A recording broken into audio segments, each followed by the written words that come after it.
पुण्याला 15 अधिकाऱ्यांना निलंबित केलेलं आहे. कलम 155चा जो गैरवापर झाला त्याच्यानंतर तुम्ही कारवाई केलेली आहे. सगळ्या महाराष्ट्रातल्या महसूल कर्मचाऱ्यांना धसका बसलेला आहे. महाराष्ट्रामध्ये महसुली कायद्याच्या 155 कलमाखाली शुद्ध लेखनाचा अधिकार आहे. शुद्ध लेखनाची दुरुस्ती करण्याचा अधिकार आहे.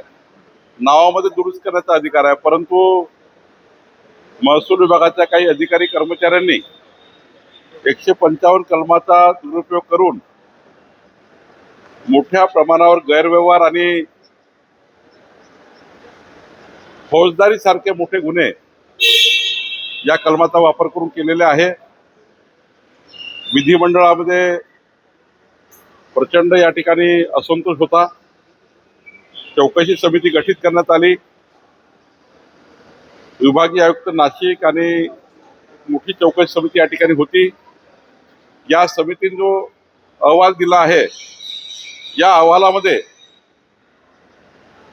जवळपास अति गंभीर प्रकरण जे निघालेत, यामध्ये केवळ आता निलंबित आम्ही केलेला आहे व समितीचा रिपोर्टर गुन्हे दाखल करण्याचा आहे.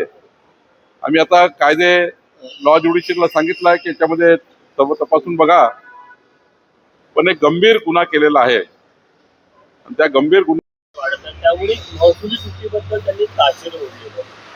त्यागचा अहवाल हा त्यागनी द्यायचा असतो, पण जेवढं काही इन्व्हेस्टमेंट झालं आहे हे राज्यामध्ये, आज बघा या राज्यामध्ये परवा देवेंद्रजींनी सांगितल्याप्रमाणे या राज्याचा समृद्धी महामार्ग असो, शक्तीपीठ महामार्ग असो, या राज्यामध्ये इन्फ्रास्ट्रक्चर डेव्हलपमेंट असो, आपण नागपूर बघा, बदलतं नागपूर आहे, बदलती मुंबई आहे, 21व्या शतकातला विकसित महाराष्ट्र आहे. हे जे इन्व्हेस्टमेंट आहे हे इन्व्हेस्टमेंट म्हणजे पुढचं फ्युचर आहे. तुम्ही जर कर्जाचा डोंगर वाढला चिंता करत बसले, कर्जाच्या डोंगराची चिंता करत बसले तर इन्फ्रास्ट्रक्चर डेव्हलप होणार नाही. आणि एखादं कर्ज आज जरी 4%, 5%, 7% घेतलं असेल, याचं जे पुढच्या काळामध्ये जो GDP आमच्याकडे येणार आहे किंवा आमचं महाराष्ट्र पुढे जाणार आहे, कितीतरी पटीनं महाराष्ट्र पुढे जाणार आहे. त्यामुळं हे जे आज कर्ज आहे हे पुढच्या काळामध्ये मोठं या ठिकाणी इन्कमचं सोर्सेस आहे. अमरावती तूट जी होती ती महसुली उत्पन्न आणि खर्चाच्या तुटीबद्दल. तुटी जरी असेल ही तूट भरून काढायला काही वेळ लागत नाही, काही वेळ लागत नाही तूट भरून काढायला. देवेंद्रजींनी या राज्याचं ज्या पद्धतीनं त्या ठिकाणी मॅनेजमेंट केलं आहे, ज्या पद्धतीने त्यांचा फोकस आहे, ज्या डेव्हलपमेंटच्या आधारावर उद्या या महाराष्ट्राला जी मजबूती मिळेल त्यातने हे सारा तूट भरून निघतील. त्याला काही भाग नाही. विदर्भातल्या बहुतेक जिल्ह्यामध्ये सोयाबीनचं पीक जे आहे ते उगवलेलं नाही. या बोगस सोयाबीनची विक्री झाल्याचा संशय आहे.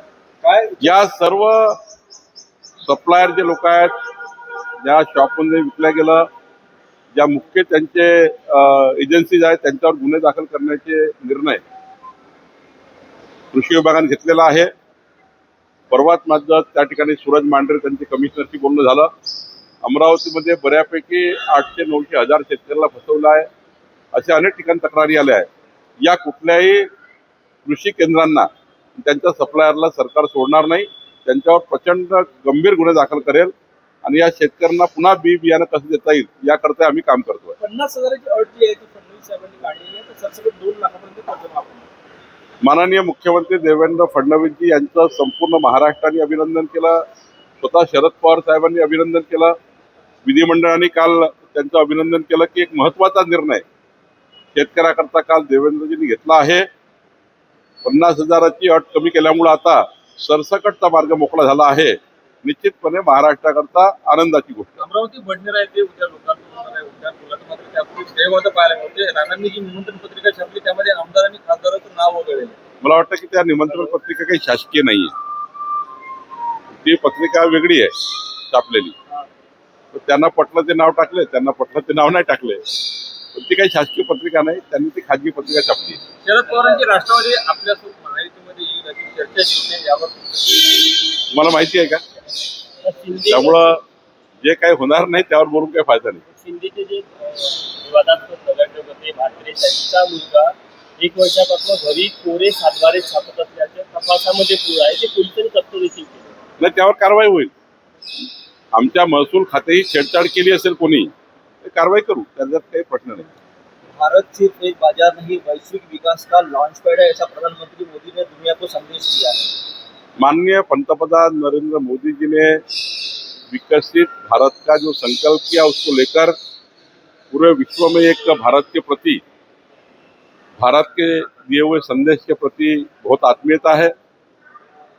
वसुदेव कुटुंबकम के हमारे भारत के विचारों के साथ पूरा विश्व जुड़ रहा है. योगा डे से विश्व जुड़ा हुआ है. तो निश्चित रूप से प्रधानमंत्री जी ने जो कहा है वो हमारे भारतीय के लिए बहुत एक सुकून और आनंद की बात है. निश्चित रूप से पूरा विश्व प्रधानमंत्री जी ने जोड़ने का प्रयास किया है. महसूल राजस्व विभाग उसका प्रतिपक्ष जो है विरोधी पक्ष है, वो भी सेंटर में गडकरी की तारीफ हुई है, महाराष्ट्र में आपके निर्णय की तारीफ हुई है. देखिए, जब कोई निर्णय होता है वो महाराष्ट्र के लिए होता है. वो सारे 288 एमएलए के लिए होता है, सारे एमएलसी जो हमारे उनके लिए होता है, और पंचायत से पार्लियामेंट के लिए सारे जनप्रतिनिधि के लिए होता है. तो इसलिए विधायक सब लोग, सबके एमएलए एरिया में इस निर्णय के फायदे होते हैं. अब हमने निर्णय लिया कि किसानों का कोई भी ट्रैक्टर, किसानों को लगने वाला कोई भी जो गिट्टी मुरूम मट्टी है जो किसान के लगेगा उसकी रॉयल्टी नहीं लेंगे, उनका ट्रैक्टर नहीं पकड़ेंगे तहसीलदार पुलिस. अब ये निर्णय सबकी विधानसभा के लिए हुआ है. जो निर्णय रेवेन्यू डिपार्टमेंट के या सरकार के होते हैं, चाहे कोई भी डिपार्टमेंट हो, वो सारे एमएलए एरिया के लिए होते हैं. तो निश्चित रूप से एमएलए को लगता है कि मेरे एमएलए एरिया में इसका फायदा होगा, इसलिए वो सारे अभिनंदन करते हैं. सरकार का अभिनंदन करते हैं, देवेंद्र फडणवीस सरकार का अभिनंदन करते हैं. और देवेंद्र फडणवीस जी की सरकार, हमारी सरकार, ये मजबूती से काम कर रही है, इसलिए सभी लोग इसका अभिनंदन करते हैं. किसानों की कर्जमाफी जो हो रही है उसमें शरद पवार ने मुख्यमंत्री की तारीफ की है। देखिए, माननीय मुख्यमंत्री जी ने जो कल निर्णय लिया है, ऐतिहासिक निर्णय है.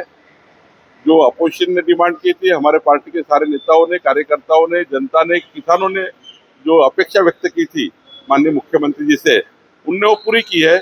और 50,000 का जो उनका एक कंडीशन थी वो निकाल देने से अब सारे किसानों को उसका फायदा होगा.